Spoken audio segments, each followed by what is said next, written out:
YouTuber ಸಮೀರ್ಗೆ ನಿರೀಕ್ಷಣಾ ಜಾಮೀನು ಮಂಜೂರು ವಿಚಾರಕ್ಕೆ ಸಂಬಂಧಪಟ್ಟಂತೆ ಇಂದು ಎಂಡಿ ಸಮೀರ್ ವಿಚಾರಣೆಗೆ ಹಾಜರಾಗುವಂತಹ ಸಾಧ್ಯತೆ ಇದೆ. ಬೆಳತಂಗಡಿ ಪೊಲೀಸ್ ಠಾಣೆಯಲ್ಲಿ ಸಮೀರ್ ಅವರನ್ನ ವಿಚಾರಣೆ ಮಾಡಲಾಗುತ್ತೆ. ಸಮೀರ್ನನ್ನ ಇವತ್ತು ಬೆಳತಂಗಡಿ ಪೊಲೀಸ್ ಠಾಣೆಯಲ್ಲಿ ವಿಚಾರಣೆ ಮಾಡಲಾಗುತ್ತೆ. ಷರತ್ತುಬದ್ಧ ಜಾಮೀನು ನೀಡಿರುವಂತಹ ಕೋರ್ಟ್ ವಿಚಾರಣೆಗೆ ಸಹಕರಿಸಬೇಕು ಅಂತ ಕೂಡ ಹೇಳಿದೆ. ಹೀಗಾಗಿ ಸಮೀರ್ಗೆ ಷರತ್ತುಬದ್ಧ ಜಾಮೀನು ನೀಡಿರುವ ಹಿನ್ನೆಲೆ ಇವತ್ತು ವಿಚಾರಣೆಗೆ ಹಾಜರಾಗಲಿದ್ದಾರೆ. ಮಂಗಳೂರು ಜಿಲ್ಲಾ ಮತ್ತು ಸತ್ರ ನ್ಯಾಯಾಲಯ ಜಾಮೀನು ಕೊಟ್ಟಿತ್ತು. ಇದೇ ರೀತಿ ಅಪರಾಧಗಳನ್ನು ಮತ್ತೆ ಮಾಡುವಂತಿಲ್ಲ, ಇದೇ ರೀತಿಯ ಅಪರಾಧಗಳು ಏನಿದೆ ಇದನ್ನ ಮತ್ತೆ ಮಾಡುವಂತಿಲ್ಲ ಅಂತ ಷರತ್ತು ಕೂಡ ವಿಧಿಸಿತ್ತು. ಎಲ್ಲೂ ಕೂಡ ತಲೆಮರೆಸಿಕೊಂಡು ಹೋಗುವಂತಿಲ್ಲ ಅಂತ ಕೂಡ ಷರತ್ತು ವಿಧಿಸಲಾಗಿದೆ. ಪ್ರಕರಣಕ್ಕೆ ಸಂಬಂಧಪಟ್ಟಂತೆ ಸಾಕ್ಷ್ಯಗಳನ್ನು ನಾಶಪಡಿಸುವಂತಿಲ್ಲ, ಅವರ ವಿರುದ್ಧ ಕೇಳಿಬಂದಿರೋ ಆರೋಪಕ್ಕೆ ಸಂಬಂಧಪಟ್ಟಂತೆ ಸಾಕ್ಷ್ಯಾಧಾರಗಳನ್ನು ನಾಶ ಮಾಡುವಂತಿಲ್ಲ, ಅಗತ್ಯ ಬಿದ್ದಾಗ ವಿಚಾರಣೆಗೆ ಹಾಜರಾಗಬೇಕು ಅಂತ ಕೋರ್ಟ್ ಸೂಚನೆ ಕೊಟ್ಟಿದೆ. ಹೀಗಾಗಿ ಕೋರ್ಟ್ ವಿಚಾರಣೆಗೆ ತಪ್ಪದೆ ಹಾಜರಾಗಬೇಕು ಅಂತ ಆದೇಶ ಹೊರಡಿಸಲಾಗಿದೆ. ಹೀಗಾಗಿ ಸಮೀರ್ ಎಂಡಿ ಯಾವಾಗ ವಿಚಾರಣೆಗೆ ಕರೆಯಲಾಗುತ್ತೆ ಆಗ ವಿಚಾರಣೆಗೆ ಅವರು ಬಂದು ಹಾಜರಾಗಬೇಕಾಗುತ್ತೆ. ಏನೋ ಪೊಲೀಸ್ ಅಧಿಕಾರಿಗಳ ಎದುರು ಇವತ್ತು ವಿಚಾರಣೆಗೆ ಹಾಜರಾಗುವಂತಹ ಸಾಧ್ಯತೆ ಇದೆ ಅಂತ ಹೇಳಲಾಗ್ತಾ ಇದೆ. ಯೂಟ್ಯೂಬರ್ ಸಮೀರ್ಗೆ ನಿರೀಕ್ಷಣಾ ಜಾಮೀನು ಮಂಜೂರಾಗಿತ್ತು.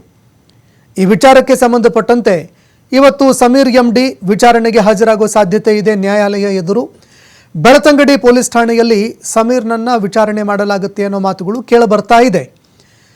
ಇನ್ನು ಜಾಮೀನು ಕೊಡಬೇಕಾದ್ರೆ ಕೋರ್ಟ್ ಹಲವಾರು ಷರತ್ತುಗಳನ್ನು ವಿಧಿಸಿತ್ತು. ಆ ಜಾಮೀನು ಷರತ್ತುಗಳನ್ನು ಕೂಡ ನಾವು ಹೇಳ್ತಾ ಹೋಗ್ತಾ ಇದ್ವಿ.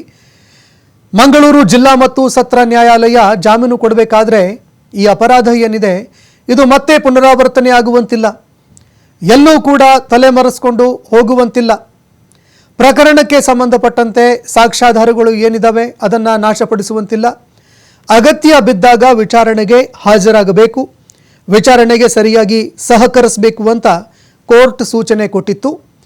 ಹೀಗಾಗಿ ಕೋರ್ಟ್ ವಿಚಾರಣೆಗೆ ತಪ್ಪದೆ ಹಾಜರಾಗಬೇಕು ಅಂತ ಆದೇಶ ಕೂಡ ಹೊರಡಿಸಿದೆ. ಹೀಗಾಗಿ ಸಮೀರ್ ಎಂಡಿ ವಿಚಾರಣೆಗೆ ಹಾಜರಾಗಲೇಬೇಕಾದಂತಹ ಒಂದು ಪರಿಸ್ಥಿತಿ ಈಗ ಎದುರಾಗಿದೆ. ನಿರೀಕ್ಷಣಾ ಜಾಮೀನು ಸಿಕ್ಕಿರೋದ್ರಿಂದಾಗಿ ಸಮೀರ್ ಎಂಡಿ ವಿಚಾರಣೆಗೆ ಹಾಜರಾಗ್ತಾರೆ ಅನ್ನೋ ಮಾತುಗಳು ಕೇಳಬರ್ತಾ ಇದೆ.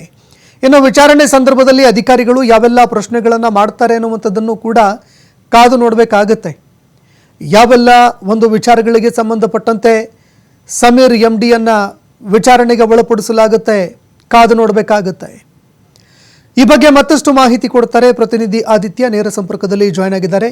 ಆದಿತ್ಯ, ಸಮೀರ್ ಎಂಡಿಗೆ ಷರತ್ತುಬದ್ಧ ಜಾಮೀನು ಕೊಟ್ಟಿತ್ತು ನ್ಯಾಯಾಲಯ, ಈಗ ವಿಚಾರಣೆಗೆ ಅವರು ಹಾಜರಾಗಬೇಕಾಗತ್ತೆ.